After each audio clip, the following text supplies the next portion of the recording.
pasando a lo que son las aplicaciones generales a otros campos científicos. Ya hablamos de lo que es la palinotaxonomía, ¿no? Que va a ser una herramienta necesaria para clasificar los géneros. Los géneros, las especies, los taxonos en general, ¿no? Después tenemos otra subárea que es la aerobiología, que también utiliza la palinotaxonomía, ¿no? ¿Por qué? Porque va a colectar muestras de aire y con esas muestras colectadas va a observar, esta es época de que salga, no sé, esporas de la planta tal. O esta es la época de la fabácea que causa más alergias. Entonces, eso es lo que hace la aerobiología. Ahora, en el caso de la paleobotánica, va a tener muchísimos usos. ¿Por qué? Ya sea, nos va a permitir saber desde la dieta de los antiguos humanos hasta cómo eran los ecosistemas en aquella época. En la geopalinología también se hace que colecta de las muestras, ¿no? Para saber ya sea la calidad, si es que hay, por ejemplo, petróleo, ese tipo de cosas, o el tipo de ecosistemas que crecía en aquella época. Después tenemos a la fármaco-palinopalinología, que nos va a permitir de las muestras de medicamentos o de suplementos, ver la calidad, ¿no? De ellos. Si es que tiene o no tiene, entonces nos están mintiendo o no, de acuerdo a eso. La palinología forense que nos va a permitir resolver casos. La copropalinología que va a utilizar heces de animales principalmente para saber la dieta de los mismos. Y la melisopalinología. Ahorita les explico. En el caso de la palinotaxonomía, como ya les decía, es el estudio y el uso, ¿no?, de la morfología polínica como una herramienta para la taxonomía vegetal. Esto nos va a permitir ¿qué? Posicionar taxones con afinidades inciertas. Esto de aquí, en lo de los taxones, tengo un ejemplo en las fabáceas. Hay un género que fue creado que antes estaba dentro de las piptadenias, pero se observó que no tenía los 8 granos de polen como decía en la descripción de siempre. Entonces, y la posición de los granos que tenía era diferente. Entonces, eso le llamó la atención a la investigadora y dijo, pucha, tiene el grano de polen diferente. O sea, la posición y el número de granos es diferente para decir que pertenece a ese taxón. ¿Será que realmente si yo hago estudios moleculares me puede arrojar alguna filogenia diferente? Entonces, eso fue su trabajo de doctorado y eso fue lo que hizo. Y así encontró que realmente estaba separado, ¿no? Que todo el grupo que era monofilético, o sea, que estaba todo juntito, se separaba de esa especie de ahí. Y por eso es que ella decidió crear un nuevo género monoespecífico. Y bueno, hizo la descripción del polen, presentó la morfología y con los estudios moleculares, obviamente, y crearon una nueva especie. Y obviamente, pues, ¿no? Se reacomodaron ahí las afinidades de los grupos. Bueno, como ya les dije, esto también nos va a permitir sugerir nuevos arreglos. ¿Por qué? Porque, como ya les explicaba, o sea, en los grupos vamos a decir, todas las calceolarias poseen 3 colpas, 3 poros y la ornamentación va a ser reticulada, todas ellas. Pero encontramos una que no, que tiene 3, pero que la ornamentación es diferente o tiene 4, no sé. Estoy poniendo un ejemplo. Eh, y ahí ya nos da la idea, como ocurrió en esta fabácea que les digo, que se puede separar, ¿no? Obviamente vamos a utilizar ya no solamente la palinología, sino otras áreas para auxiliarnos. Y bueno, esto nos va a permitir confirmar hipótesis taxonómicas. Si en el caso, por ejemplo, tenemos un complejo de especies, son 5 especies, eh, perdón, es una especie, pero decimos, ay no, yo creo que la del norte es diferente a la que encontramos en el sur. Vamos a ver su polen. Y nos damos cuenta que, pucha, la ornamentación es diferente de la del norte de la del sur. ¿Será que por qué tiene la ornamentación diferente? ¿Será que podemos crear una nueva subespecie? ¿O será que simplemente está afectado por el ambiente? Entonces, ese tipo de cosas nos va a permitir, ¿no? Obviamente, como ya les dije, junto con otras especies, con otras herramientas, ¿no? Nos va a permitir decir sí o no a algunas cosas o nos va a abrir más puertas para decir no, se necesita hacer más estudio sobre esta rama de aquí o ese tipo de cosas, ¿no? Después tenemos a la aerobiología, que, como ya les dije, utiliza también la palinotaxonomía. ¿Por qué? Porque va a identificar lo que se ha colectado, pero lo va a utilizar para la salud humana. Esta área estudia la causa de alergias relacionadas a determinados granos de polen en el ambiente en el que vive el paciente o al que fue expuesto en determinado momento de su vida. Y, por ejemplo, tenemos regiones en las que son altamente alergénicas, como por ejemplo en países en los que ocurre la fiebre del heno. Entonces, no sé si ustedes han visto que a veces salen alertas así de algunos países y colocan, ¿no? Cuidado, la fiebre del heno y el mismo sistema de salud, así como en Perú sacan del dengue, de ese tipo de cosas, sacan, ¿no? Los síntomas de la fiebre del heno. Y bueno, te ponen, ¿no? En los papeles así informativos que pueden, ¿no? Tener los síntomas de una rinitis que nos pasan nosotros aquí en Latinoamérica con el polvo, bueno, pasa con granos de polen, ¿no?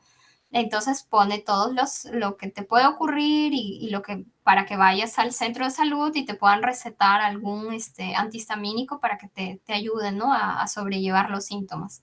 Y es cosa de una época. Entonces vamos a suponer eh, que está justo en la época de floración y hay poáceas y hay algunas gimnospermas que causan bastante esto. Entonces, sí es la época de que todos los árboles de esa región florean, imagínense. Y hay alta cantidad de pacientes, entonces por eso es que le llaman así, ¿no? La fiebre del heno. Y bueno, este es el aparato que utilizan para colectar los granos de polen y después se hace la cetólisis de Erdmann y se observan las muestras y ahí ellos identifican, está de acuerdo al porcentaje de granos que observan en las muestras, pueden decir, lo que está causando es la planta X. No, probablemente va a empezar la época de la planta Y, entonces vamos a emitir el alerta, ¿no?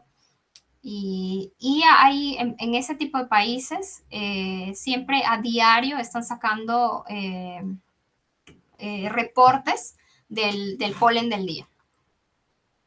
Bueno, en lo que es la geopalinología, perdón, observamos que reconoce al grano de polen sedimentario en depósitos del cuaternario y precuaternario. Entonces, nos va a permitir identificar la flora ancestral y los climas en los que se desarrollaron. Esto nos va a permitir reconstruir ecosistemas. Entonces se hace la colecta sedimentaria y obviamente usa bastante bioinformática y se logra reconstruir lo que podría ser un ecosistema de acuerdo a los fósiles que son encontrados. Es una herramienta útil también para la explotación petrolera.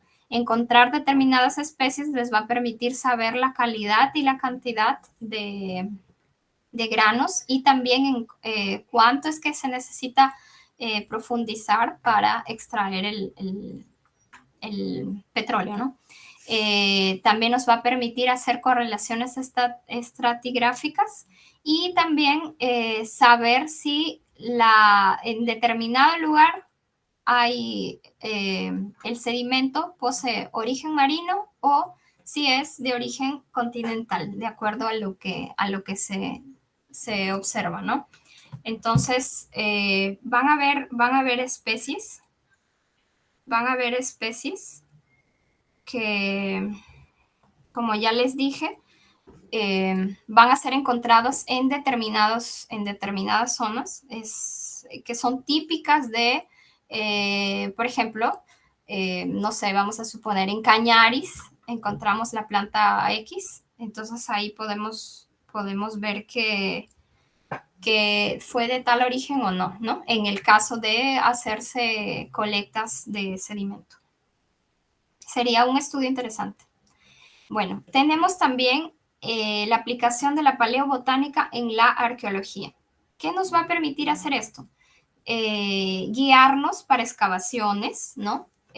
¿Por qué? Porque en las excavaciones, cuando se hace la colecta, tú puedes ver que, por ejemplo, si en esta zona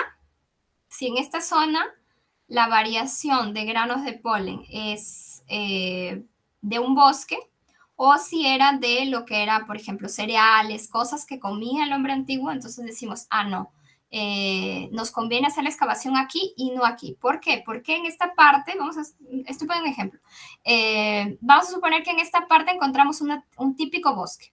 Entonces, esta parte de aquí, de los granos de polen de aquí, del bosque típico, nos va a servir ¿para qué? Para hacer reconstrucción de caracteres. O sea, nos va a permitir saber qué ecosistema se desarrolló aquí antiguamente. Pero en el caso de aquí no. Me di cuenta que ya hubo actividad antrópica. O sea, talaron este bosque que había en esa época y comenzaron a sembrar, no sé, maíz, cereales, etcétera. O sembraron pasto para que su ganado coma. Entonces, si yo quiero encontrar en el caso, por ejemplo, de las ruinas, me conviene más observar de este lado que de este lado, ¿entienden? Ese es un ejemplo. Entonces, y también nos va a permitir, por ejemplo, saber por los estratos si aquí hubo un bosque, vamos a observar el típico polen de la parte inferior que era de un bosque. Después vemos un estrato que fue de plantas que fueron domesticadas por el hombre antiguo. Y después vemos un estrato nuevamente de bosque. ¿Qué significa esto? Que hubo un bosque, las personas lo talaron, sembraron y que posteriormente abandonaron esa parte para ir a vivir a otro lugar y que el bosque volvió a recuperarse, ¿no? Entonces, ese tipo de cosas nos va a permitir la paleobotánica. Entonces, nos va a ayudar a recrear los ambientes de determinada época y también sus modificaciones, como ya les dije. Ahora, ¿qué otra cosa se puede hacer con esto? Nos va a dejar en evidencia si es que hubieron rituales o costumbres. ¿Cómo así rituales? Aquí tenemos este ejemplo este es del laboratorio de la Cayetano Heredia. Ellos trabajan principalmente, es el laboratorio de paleontología de la Cayetano Heredia, trabaja principalmente de la mano con arqueólogos, con arqueología. Entonces, ¿qué hacen ellos? Van y hacen, ¿no?, las excavaciones junto con los arqueólogos, extraen las muestras, ya sea de vasijas, de las momias, sacan contenido estomacal, de la boca, y hacen palinólisis, Erdmann, perdón, acetólisis de Erdmann. ¿Y qué les va a permitir? O sea, los resultados que salen. Pueden ver la dieta, o sea, hice del contenido de una momia. Ahí pude observar que comía maíz, que comía, no sé,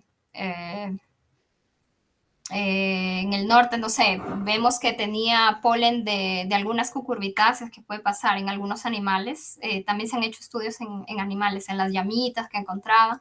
Entonces, ese tipo de cosas se puede ver la dieta. Ahora, en vasijas, si se hace de vasijas, podemos ver lo que pudo haber llevado cuando hubo esos rituales de entierro, ¿no?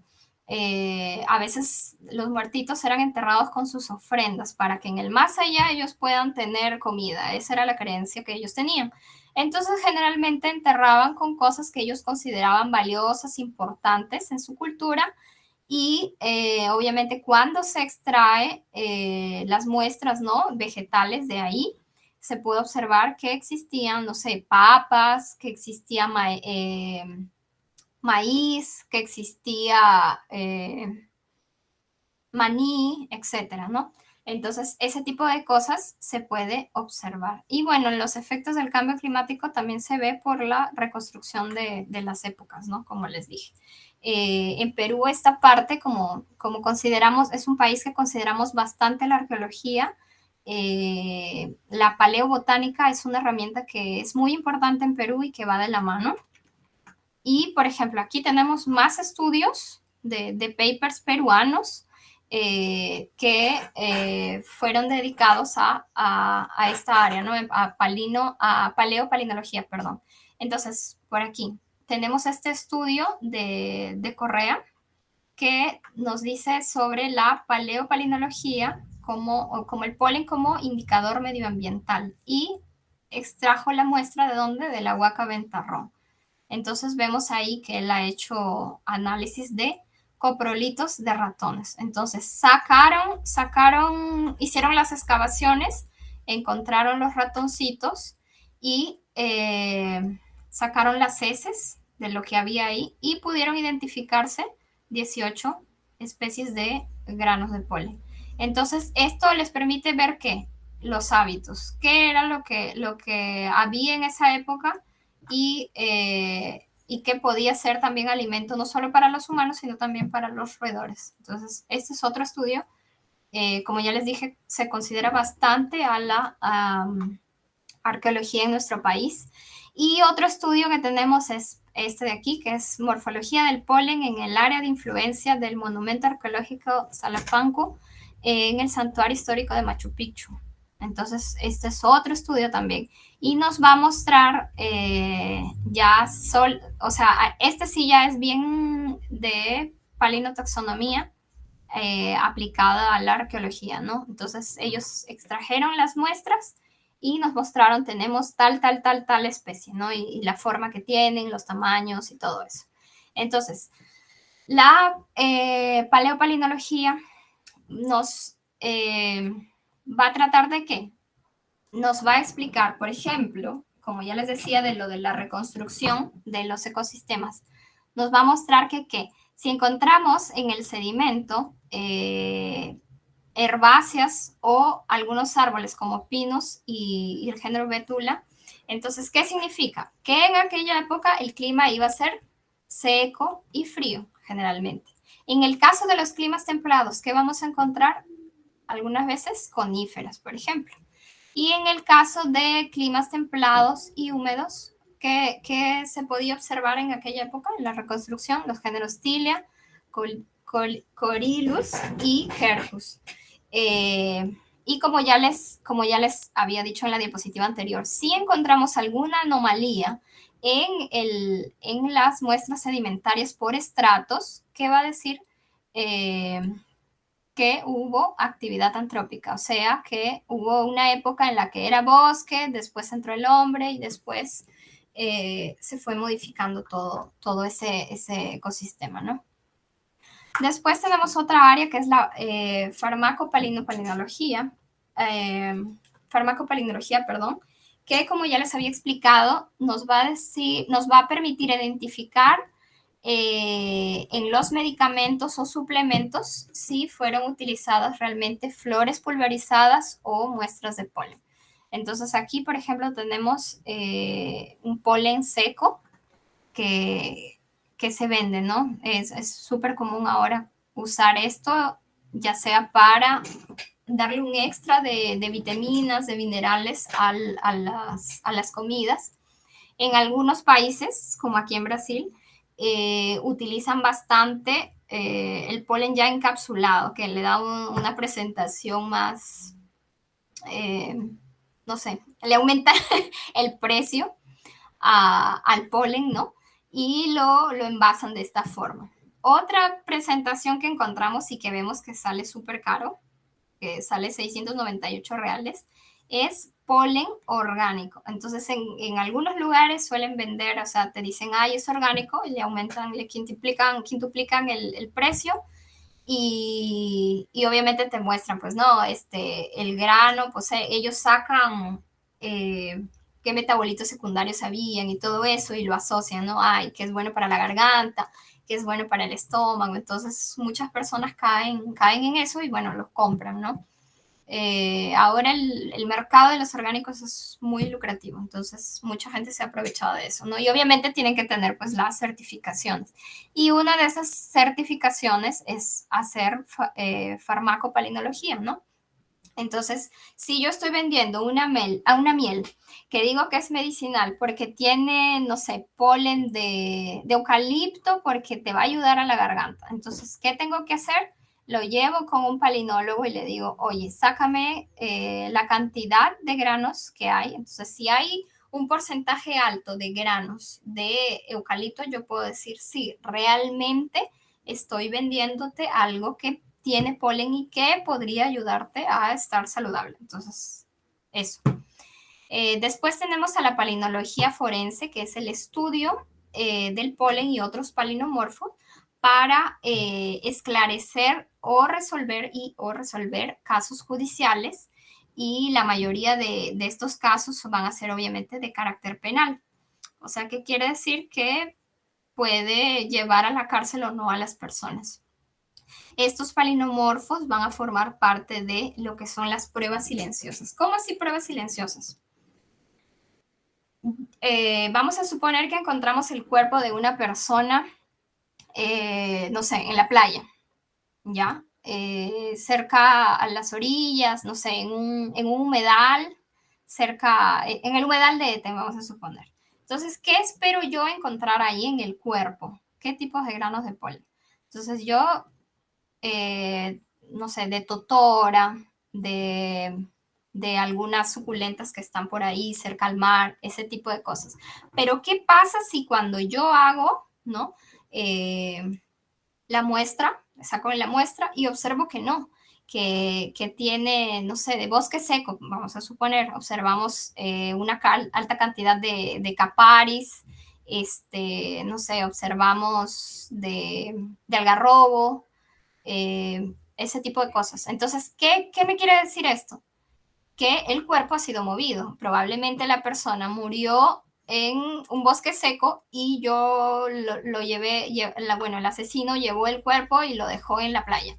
Entonces, ese tipo de cosas eso significa que es una prueba silenciosa. O sea, bueno, debe haber asesinos que sepan, ¿no? Pero en este caso constituye este tipo de pruebas y ha sido muy utilizada para casos no resueltos de asesinatos y de violaciones y muchos de ellos han sido resueltos por causa de eso, ¿no? Hay especies que se desarrollan solamente en determinadas regiones y que encontrar esos granos de polen en las muestras nos va a indicar que, por ejemplo, el asesino realmente estuvo en ese lugar o que el cuerpo fue movido o qué sé yo. Entonces, ese tipo de cosas. O, no sé, que la mataron a la persona con alguna planta que era tóxica, ya, ese tipo de cosas pueden ser observadas con los palinomorfos de una muestra forense. Después tenemos otra área que es la copropalinología.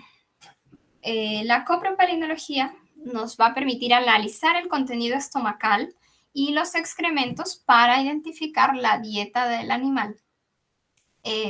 No sé si recuerdan aquí en el trabajo de arqueología, aquí, él también utilizó coprolitos. Entonces, ya sería una mezcla de estas dos áreas, ¿no? Utilizan las heces, pero en el caso de ellos eran heces que estaban en sedimentos. En este caso no, son muestras actuales, o sea, vas a coger ya sea el murciélago el murciélago, la ratita, etcétera, el animal que tú quieras observar y vas a sacar o contenido estomacal o sus excrementos. Vamos a suponer que solamente encuentras heces en campo y tú ya sabes, ya has identificado que esas heces son de ese animal que estás queriendo conservar. Entonces colectas y puedes hacer acetólisis en esa muestra y observar. Aquí yo he traído este ejemplo de estos chicos, son colombianos, estos investigadores, y ellos, como ya les dije, estandarizaron el protocolo de Hermann para los fines que ellos tenían, que era hacer un análisis palinológico de muestras fecales de murciélagos. Entonces, a la cetólisis que Hermann ya tenía, que nos indica que tienen que ser 2.500 revoluciones, ellos le bajaron la cantidad de revoluciones para no colapsar los granos, porque ellos se habían dado cuenta que las muestras eran muy, obviamente, como ya habían pasado por el contenido, ¿no? Por el estómago, ya había pasado de los animalitos, de los murciélagos. Entonces, obviamente, no está la pared del grano después de la cetólisis colapsaba. Entonces, ¿qué hicieron ellos? Hicieron varios ensayos hasta llegar a este protocolo aquí, que posteriormente fue publicado y que ahora yo a los chicos del museo, a Roger, yo les recomendé este protocolo, que yo también lo utilicé para mi maestría porque mis granos también colapsaban, por otras razones, pero colapsaban. Entonces utilicé este protocolo, ¿no? Y existe, ¿no? Obviamente esto de la cetólisis de Hermann y también está la forma de hacerlo en fresco, como hizo Roger aquí. Esta muestra del Museo de Historia Natural de la Pero Rijayo. Entonces ellos pusieron trampas para los murciélagos y cuando ya habían atrapado a los murciélagos, le sacaron un poquito de sus heces antes de disecarlos, ¿no? Para el museo y montaron estas láminas con gelatina glicerinada y se pudieron observar esto. ¿Qué vemos aquí? Si vemos, hay un montón de granos de polen y es bien uniforme, bien uniforme. Entonces, ¿qué observamos? Que la dieta de este murciélago es principalmente con Caparis, del género Caparis. Si vemos, es el mismo grano de polen, desde la vista ecuatorial y desde la vista, déjenme encontrar, la vista polar, aquí. Entonces, vamos a observar eso. Ahora, ¿observamos de otras especies? Sí, observamos de otras especies, pero la mayor parte de eso, o sea, la dieta es de Caparis. Ahora, ¿qué podemos hacer con eso para conservar? Ya sea los murciélagos y las plantas. Entonces, si yo veo que este murciélago que colecté se alimenta de Caparis y él está en peligro de extinción y necesito más de estos murciélagos, al igual que como hicieron con el oso de anteojos, que comenzaron a sembrar más dilancias, comenzaron a sembrar más montingias, lo mismo. Entonces comienzo a reforestar ¿con qué? Con el alimento del murciélago. Y esto nos va a permitir la palinología, observar qué es lo que come este animalito y poder aplicar medidas para la conservación de este animal. Y esta es una forma que me parece una de las más simples. ¿Por qué? Porque en el caso de estar observando el comportamiento animal, ¿qué implica? Que estés ahí, que pongas cámaras trampa, que hagas todo ese proceso que a veces es más demorado y más caro. Entonces, en este caso es solamente coger las heces, hacer la acetólisis o hacer Woodhouse y observar qué es lo que come. Es muchísimo más barato, ¿no? Pero obviamente sí, pues tu estudio va a ser más completo, es necesario mezclar estas dos áreas. Pero si no tienes el presupuesto, esta es una de las formas de hacer conservación. Otra de las especialidades de la palinología es la melisopalinología, que se dedica al análisis de la composición, la calidad y, bueno, alteración y toxicidad de miel. ¿Cómo así alteración? En muchísimos casos se da que, bueno, venden miel, yo digo que es miel de, no sé, miel de flora principalmente nativa, que ya ahora hay mieles así, eh, miel de flora nativa o miel de naranja, que en Brasil es súper común la miel de naranja, la miel de pino, la miel de, etcétera, ¿no? Y le atribuyen propiedades de acuerdo a la planta a la que vienen. Entonces, hacer un estudio melisopalinológico nos va a permitir saber si realmente la miel fue adulterada, o sea, la mezclaron, no sé, con glucosa, con azúcar, o no. ¿Por qué? Porque nos va, si realmente viene de las plantas, si viene de las abejas y todo eso, el porcentaje de polen encontrado va a ser mucho más alto que en una miel adulterada, ¿no? Y en el caso de la toxicidad eh, de la miel, en algunos países, principalmente en Europa y Asia, se hacen estudios. ¿Por qué? Porque habían empezado a vender bastante un tipo de miel que le llamaban la miel loca, que viene de Nepal. Y esta miel tenía tenía granos de polen de una especie que era psicotrópica, o sea, consumían y les hacía tener alucinaciones, ese tipo de cosas. Entonces la habían comenzado a comprar a propósito, pero la cosa se había descontrolado, entonces querían consumir cada vez más y muchos de ellos se habían muerto intoxicados por haber estado consumiendo esta miel. Entonces empezaron a regular y toda la miel que llegaba de allá, ellos comenzaron a hacerle estudios para ver que realmente tenga o no tenga cosas tóxicas o no, ¿no? Dependiendo del origen de la miel. ¿Por qué? Porque la especie que estaba causando eso era que se desarrollaba en determinada región de allá en Asia. Entonces, se hicieron este tipo de estudios. Ahora, ¿por qué también se hace eso? Porque ellos habían encontrado que la miel que venía de cicuta, que sabemos que la cicuta también es una planta que puede matar, la miel también obviamente al tener granos de polen de esta planta también podía matar. Entonces se han empezado hasta ahora, se sigue haciendo, a hacer estudios para saber el origen de esta miel y que no tenga pues esto que podía matarlos, ¿no? La miel de cicuta. Y también es bien conocido un caso de cuando estaba la guerra con Roma, allá en Europa. Hay un caso que siempre cuentan los palinólogos así como, no sé, como anécdota, historia, así, de aquella época. Y era bueno, los sajones, los galos, todos ellos habían identificado una miel que poseía esa toxicidad.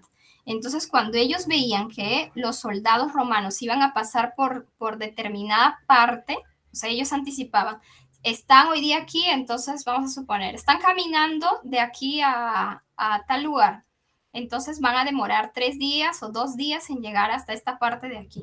Entonces, ¿qué hacían? Ellos colocaban esta miel que tenía estas toxinas y muchos de ellos obviamente pues pasan cansados, con hambre y obviamente pues si están viendo miel ahí que es gratis y está disponible, la consumían. Y muchos de ellos se intoxicaban, se debilitaban y eso les permitía al bando contrario, ¿no? Atacarlos y bueno, entonces era una estrategia de las muchas utilizadas en la guerra y que, bueno, para los palinólogos resulta interesante, ¿no? Como anécdota, como les digo. Y bueno, eso es todo por mi parte. Aquí les dejo estas bases de datos para las imágenes que yo las considero unas herramientas súper útiles. El PALDAT, esta página tiene fotos es de Austria, pero tiene fotos de bastantes géneros de todo el mundo, entonces principalmente en géneros que son ampliamente distribuidos, vas a encontrar aquí referencia de cómo es el polen, ¿no? Tú sacas tu muestra y todo, tienes la duda de qué es, puedes buscar aquí en PALDAT. Ahora, en este grupo de aquí, el Quaternary Group, ellos sí poseen más muestras de polen palinológico, de polen, perdón, de paleopalinología, ¿no? Del cuaternario y de muestras sedimentarias, ¿no? De esporas de esas épocas. Y también el de aquí. Esta página de aquí nos permite reconstruir climas y por áreas nos permite saber qué granos de polen encontrar, ¿no? En esos lugares que ellos ya han colectado. Casi todas estas páginas son, como vemos, europeas. Y esta página que me gusta mucho también es de aquí de Brasil, de la red de catálogos palinológicos de Brasil. Y bueno, esta es una iniciativa que yo considero linda, que se juntaron palinólogos de todo Brasil, de todo, bueno, no de todas, ¿no? Pero está la mayoría de universidades importantes, que está la Universidad de Sao Paulo, la de Río, de Bahía, ¿no? De Feria de Santana y de Ceará, y en varios lugares. Y bueno, los mejores palinólogos se juntaron y hicieron esta base de datos de pólenes brasileños. Entonces ahí pueden encontrar no solamente fotos, sino también bibliografía. Entonces encuentras ahí el libro, desde el libro de Erdmann, encuentras ahí también diccionarios y encuentras publicaciones de autores brasileños conocidos, de algunos autores en general que podrían servir también para descripción de flora brasileña. Y como les digo, para especies de amplia distribución nos puede servir esto también, ¿no? Para nosotros en Perú o en el país que nos encontremos, dependiendo del uso, ¿no? Y bueno, eso es todo por mi parte.